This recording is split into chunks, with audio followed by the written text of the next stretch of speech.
Folks, welcome to another edition of Lumberjack Logic Live. I'm your host, Neil Johnson. Excited to be with you and excited to share the news with you. Folks, we are talking today about Jerome, too late Powell. That's right. The guy who is holding the economy hostage due to high interest rates, historically high as they've been in the last 20 years, even though inflation is well under control. Now, I think there's a bigger question here, and that's should the Fed even exist? I think that would be a more appropriate question as we look into these issues. But I want to share with you what Trump has to say. Now, Trump is actually going to visit the Fed today. Now, if you hadn't heard, Jerome Powell is facing perjury charges for his testimony at, that he lied. He lied about the renovation of the Fed. So Trump is going over there to take a look. Now, Trump actually knows a thing or two about construction. He knows a thing or two about building, obviously. So, but let's hear what Trump had to say as he was talking about Jerome Powell the other day. If Jerome Powell stepped down, it would be a great thing. I don't know that he's going to, but he should. Jerome Powell's been very bad for our country. We should have the lowest interest rate on earth, and we don't. He just refuses to do it, and yet he's spending $2.5 billion rebuilding the Fed, the Federal Reserve building. And I don't know what he knows about building, but you talk about cost overrun. So he got this approved, and he started the work during the Biden administration.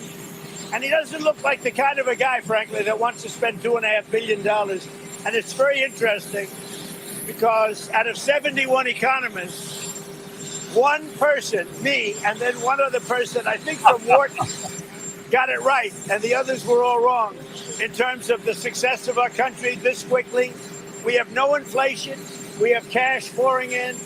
It was me and somebody else. Then I can tell you, I don't need 5,000 people working for me behind the scenes like Jerome Powell to tell him what he should say once a month, because they got it wrong. The Fed got it wrong. I call him too late. He's always too late. Here's the problem, folks. The Fed gets it wrong all the time.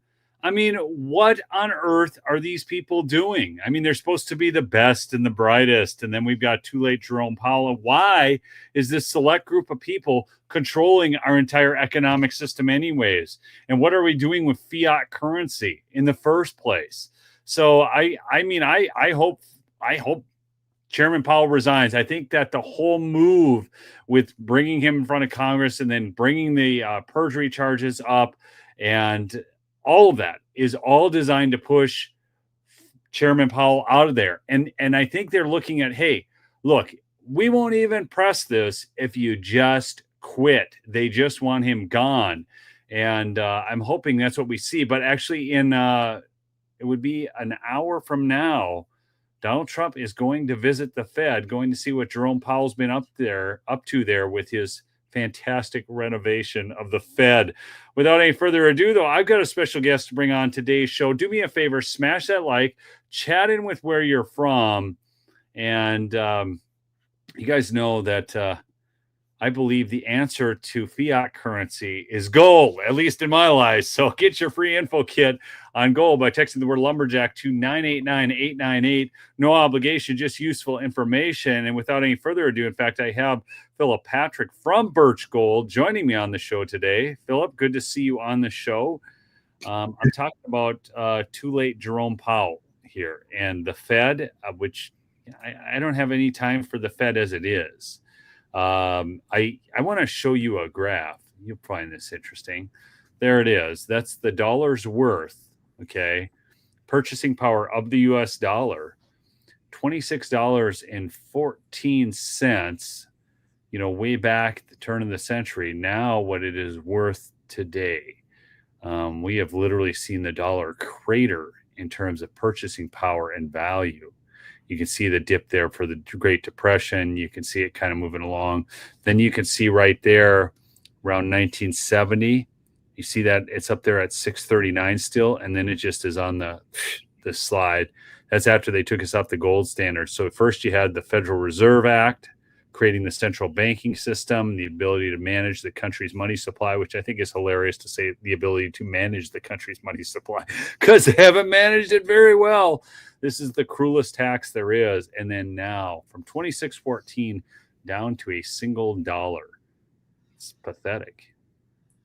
It really is, and this is what happens to currencies, unfortunately, when they are unbacked and not supported, and you have central banks printing money like it's going out of fashion. This is always the effect, right? And never in history has a country that financed big budget deficits with large amounts of central bank money avoided incredibly high levels of inflation. And this is what we're seeing. We're seeing currency devaluation and ultimately inflation.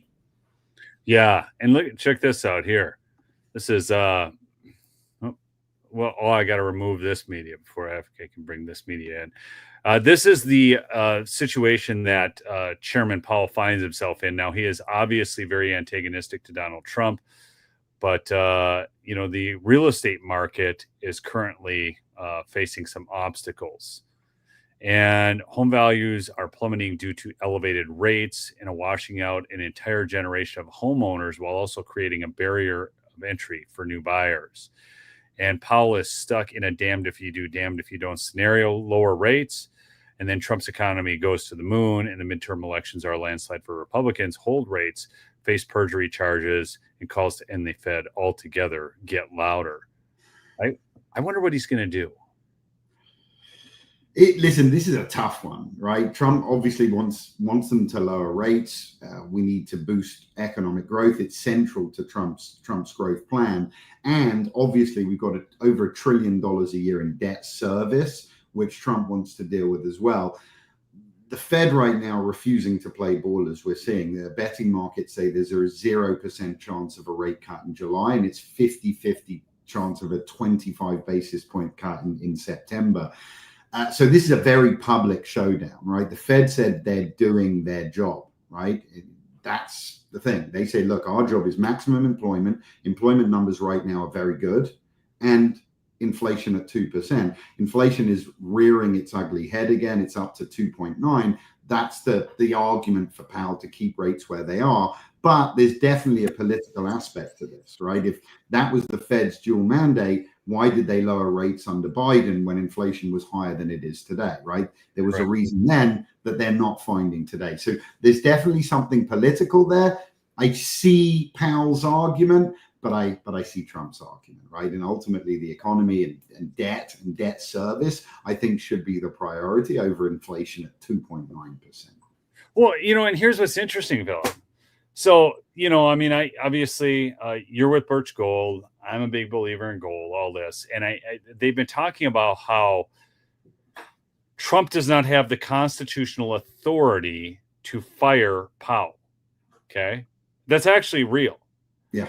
But that's kind of the red herring here because there's no constitutional authority for the Federal Reserve. So it's crazy. I agree vehemently with that. There's no oversight on the Federal Reserve, this sort of murky body that has huge control over our finances.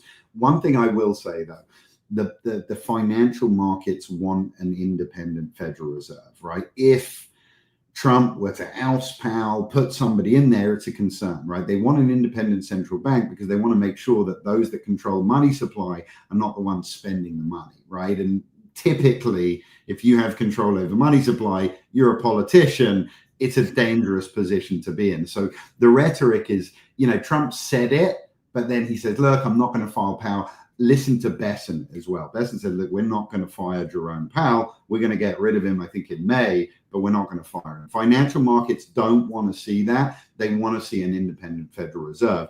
The Fed needs to start doing a better job, though. I mean, the Federal Reserve for the middle class of America have been a disaster. Since inception, we've seen the middle class gutted. So they appear to be looking after a very small minority of this country. So they're not saying there's not issues with the Fed, but I think we need an independent central bank. The markets will not like it otherwise.